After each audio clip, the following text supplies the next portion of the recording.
Dobrodošli natrag, poštovani gledalci. Gledate drugi dio emisije 7+. Naša gošća večeras je Mika Almogo, predstavnica pokreta Vrijeme. Gospođo Almog, prije svega, dobro večer i dobrodošla u emisiju 7+. Good evening. Thank you so much for having me. Gospođo Almog, nasilje na zapadnoj obali dostiže najviši nivo u posljednjih nekoliko, pa i mjeseci i godina. Dakle, desetine izraelskih aktivista sada provede dane i noći u palestinskim selima i tim poljoprivrednim područjima, a suočavaju se sa fizičkim napadima, dakle, prijetnjama. Ovo je prvi put u nizu od kad se to nasilje dešava, da se Palestinci koliko toliko mogu sada sigurno kretati. Je li se vi slažete sa tim? Dakle, je li sigurnost sada zadovoljavajuća i imaju li slobodu kretanja? They have very, very little freedom of movement, and they are constantly, unfortunately, under threat. And I agree with you that the levels of violence are rising to unprecedented levels of danger and daring. And I think that this has to do with two things. One is the settlers' sense that they have a sort of permission from the government, from the police, and even from the army, on the one hand. And on the other hand, I think they have a sense that their time is running out. And I think this often happens with extremists in a situation where they understand that the sort of a level of freedom that they have to truly terrorize these communities almost under the blessing of the law, not only with the law not being applied to them in equal measure. I think that they can see that this is about to change because we are getting closer and closer to an election in Israel, and everything that's happened over the past 2 years has really put Israel in a disastrous place. And once this government is out of office, they will not have the kind of freedom to go around hurting people, stealing their herds, threatening them with weapons, and doing all of the terrible things that they're doing to Palestinians out there who are living on their land and who just want to make a living. And this is true terrorism, what's going on there. Terrorism doesn't stop, per a specific religion. People who behave in a violent and terrible and hateful way towards other people, trying to threaten and scare them and hurt them so that they leave their land so that they can take it from them, are terrorists, and these are Jewish terrorists. And I think that they are getting bolder and more extreme, again, on the one hand, because they feel that they have the protection to do so, and on the other hand, they are working as hard as they can to set facts on the ground, because I think that they can sense that the time is about to run out. Da, za nekoliko dana aktivisti će održati prvi u nizu od događaja u kojem će podijeliti iskustva koja imaju. Dakle, ovo je prvi u nizu događaja koji organizuje Vrijeme. Organizacija koju vi, dakle, predvodite. Šta je zaključak? Je li suživot uopšte sada opcija? Thank you so much for that question. I will briefly say that It's Time is not an organization. It's Time is a coalition. It's a coalition of 70 peace organizations, which is in essence all of the peace organizations in Israel. And this is unprecedented. It's an unprecedented level of cooperation that came in response to an unprecedented time in Israel and to our understanding that in order to lead a change, we have to work together, because what we are able to do together as a coalition, the impact that we're able to achieve, and the volume of the voice that we're able to bring to the public is much, much more significant. So the event was actually supposed to be last week, and it was postponed because there was extreme weather here in Israel. And so it will be held a bit later in the month of December this month. And there are various organizations who do protective presence in the West Bank, and they haven't really been working together. And so we got 7 organizations to come together and put this evening together to expose more and more Israelis to the concept of protective presence. And I think that the significance of protective presence is not only in first and foremost, it has to do with quite literally, physically coming between these Palestinian herders and the families who live there, often in caves and so on, and actually helping them protect their livelihood and their place of living. That's one very significant side of it. Another very significant side of it, and this I think is where the actions of protective presence connect to the bigger picture regarding what you asked about coexistence, is that often when protective presence, often when protective presence activists come to these areas, this could often be the first time that these Palestinians living in these areas have been exposed to an Israeli who is not carrying a weapon, who is not a soldier and is not an armed settler, and who is actually in their favor. So protective presence, I think, has much to do with the bigger picture, because, it's about life-saving and it's about protecting the rights of people who have no one else to protect them. And B, it's about exposing these communities to Israelis who behave very, very differently than the settlers, who behave very differently than how the Israeli army is behaving at present. And I want to say, the Israeli army is not, it's not one type of person or one type of behavior. But there is currently the kind of leadership that is guiding the army and is rewarding people for behaving the way they are. And so protective presence has, A, the effect of actually physically protecting, and B, the effect of creating relationships, of exposing Palestinians to Israelis who believe in their basic humanitarian right to safety and to living on their own land and to their livelihood regarding their herding their goats and their sheep and not being constantly threatened by people trying to steal their herds and get them to escape where they live out of fear of violence and further damage. So I think that this it's another sort of link in the chain that we're creating that can lead us eventually to coexistence. Gospođo Almogo, svjetska vijest je bilo primjer između Hamasa i Izraela, ali sada imamo jedno krhko primjerje, dakle teško je to uopšte nazvati mirom. A kako vi vidite sva ova dešavanja u pojasu Gaze?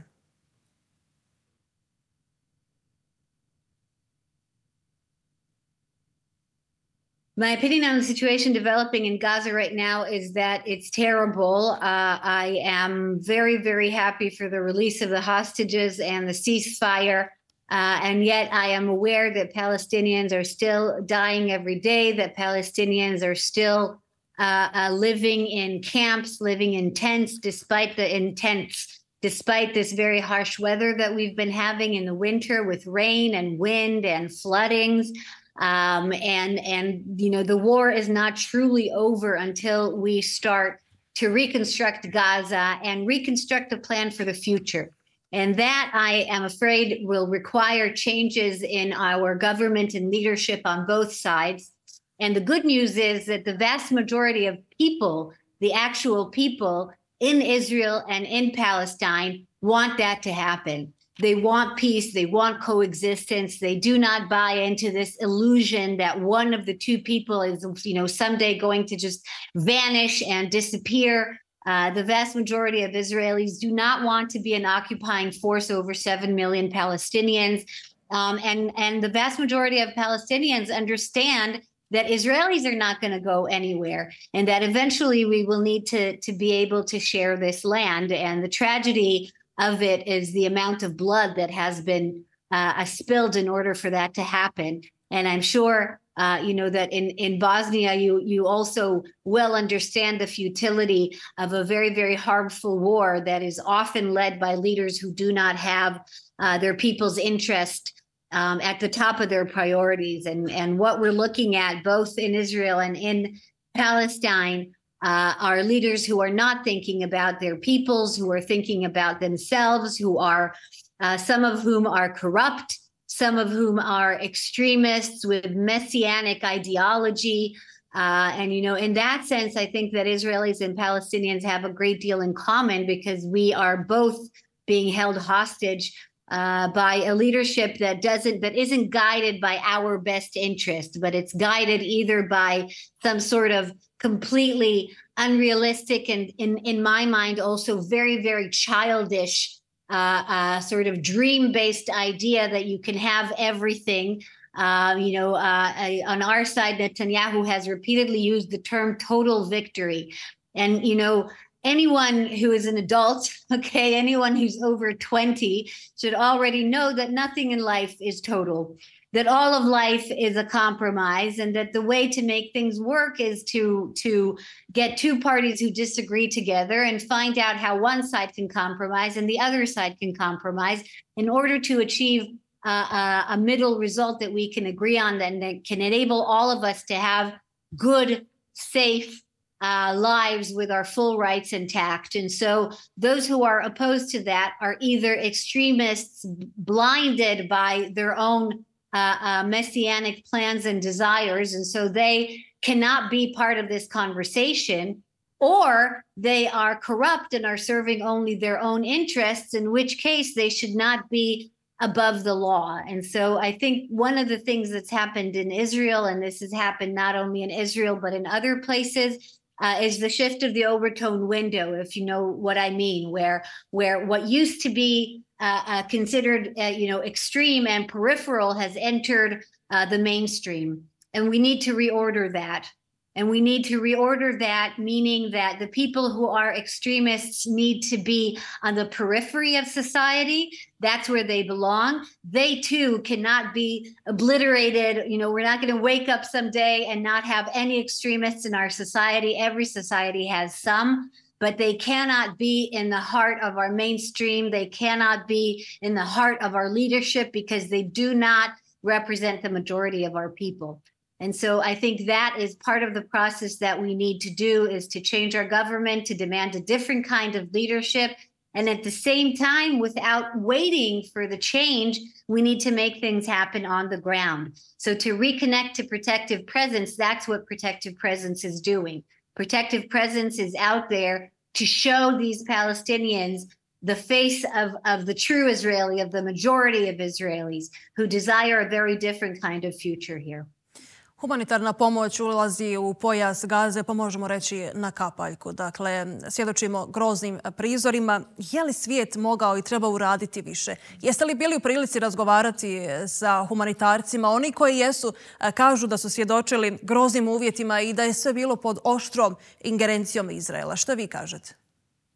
I will say to you honestly that I am not an expert on the situation of the humanitarian aid. I know that there's not enough coming in. I know that it's been very poorly handled, not only the amount of aid that's been brought in, but who manages it and how it's dispensed and et cetera. And there's a lot of, I think, very highly justified criticism about that. So I think, certainly from where I stand, which again, I am not an expert on the issue, but I think a lot more needs to be done for sure. Da, gospođo Almog, brojni planovi su bili na stolu kada je u pitanju, kada je riječ i život Palestinaca. Od pomiranja, dakle, prema Egiptu, od potpunog raseljavanja do stvaranja nekih novih rivijera za one bogate.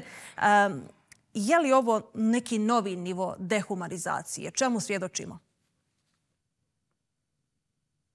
It's a new level of dehumanization of the Palestinians for sure, but I will also tell you one more thing, and please forgive my language. It's also bullshit, okay?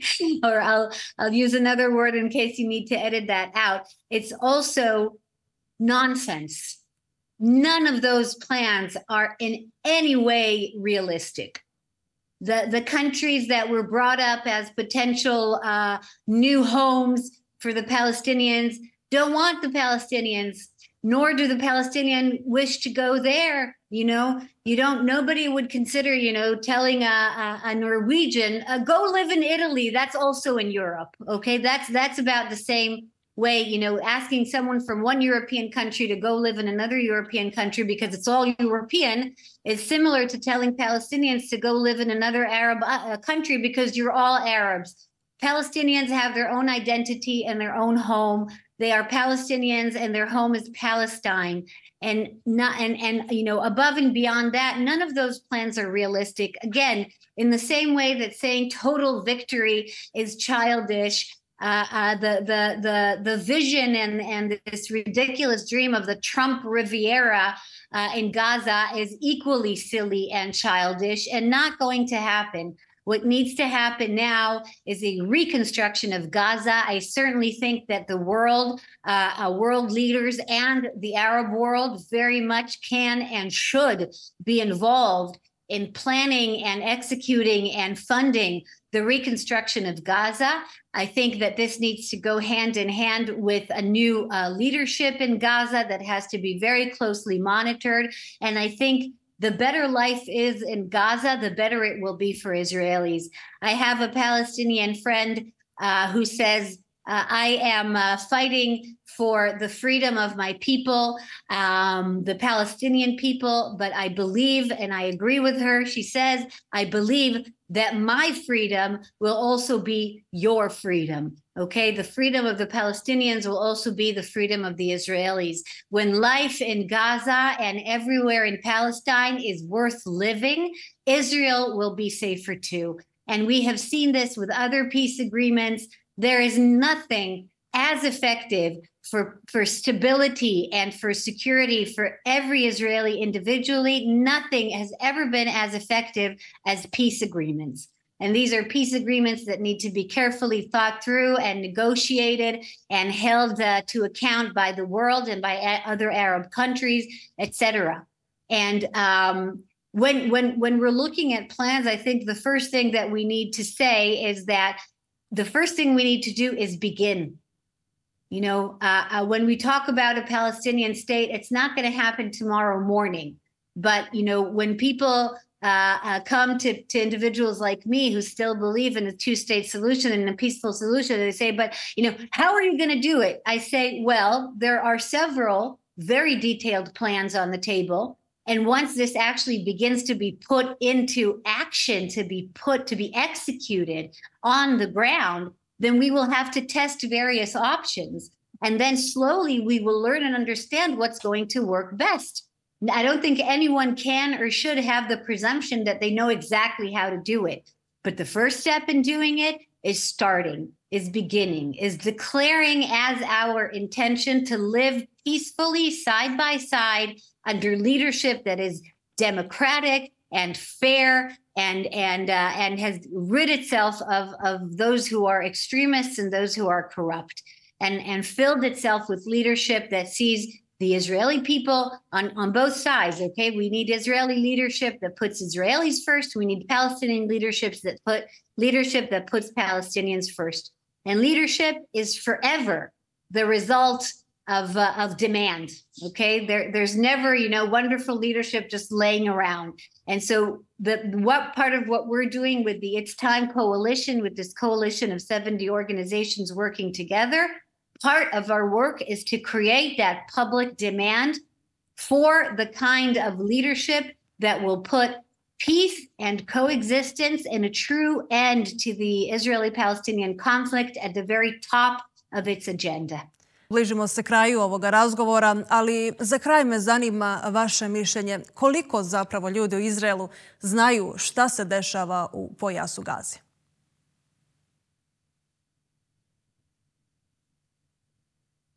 They most certainly do not know enough.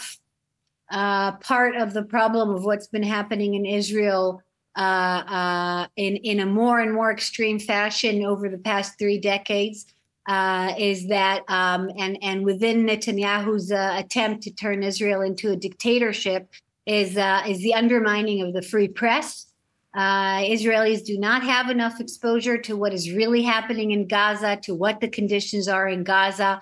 A lot of Israelis were enraged when people used terms like, genocide or purposeful starvation of the people of Gaza. And a lot of this is because they didn't have firsthand exposure within the media outlets that they trust to what is really happening there. And this is no accident. This has to do with the government's involvement in media and with their very great interest that people do not get exposed to what's really happening in Gaza. So I think Israelis do not know enough. I think, part of the efforts of the work that we're doing is to get people more exposed to what's truly happening there, especially by hearing it from Palestinian voices in our gatherings and events and in the work we do. We put a great deal of emphasis on exposure to actual Palestinian voices who speak to us from Gaza, from the West Bank, who share their experiences and their difficulties firsthand. And that is another big challenge in Israel, because in addition to the Israeli-Palestinian conflict that's been going on for so long, we are also fighting an ongoing internal battle to save our democracy from leadership that is trying to turn Israel into an autocratic state, into a dictatorship. And part of being a dictatorship is, of course, limiting the freedom of the press, limiting the freedom of expression, making sure that the majority of people are exposed to a very specific narrative.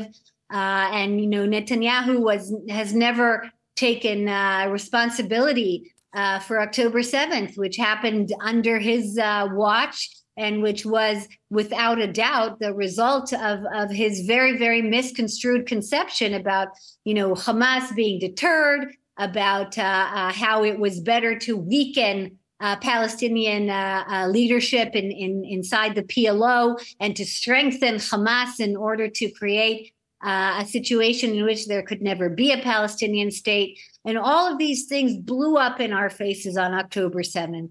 And Netanyahu, to this day, not only did he not quit his job as any prime minister who has been in that position on the occasion of such a horrible, unprecedented disaster should have done, he has never agreed to take any kind of responsibility. He has blamed the military, and he has blamed Shabak and Mossad and you name it, but he won't take any responsibility of his own.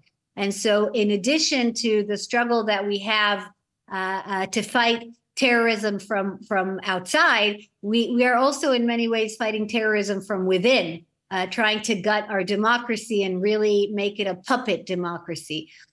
So I think, this is a big part of that struggle. Hvala vam, gospođo Almog, što ste bili gost emisije 7+ i govorili za Hayat TV. Thank you very much for having me and for your interest in what's happening in our country. Bilo je naše zadovoljstvo. Poštovani gledalci, hvala vama na ukazanom poverenju. Ostanite dalje uz program Hayat televizije. Sve propuštene sadržaje potražite na našem portalu hayat.ba. Doviđenja.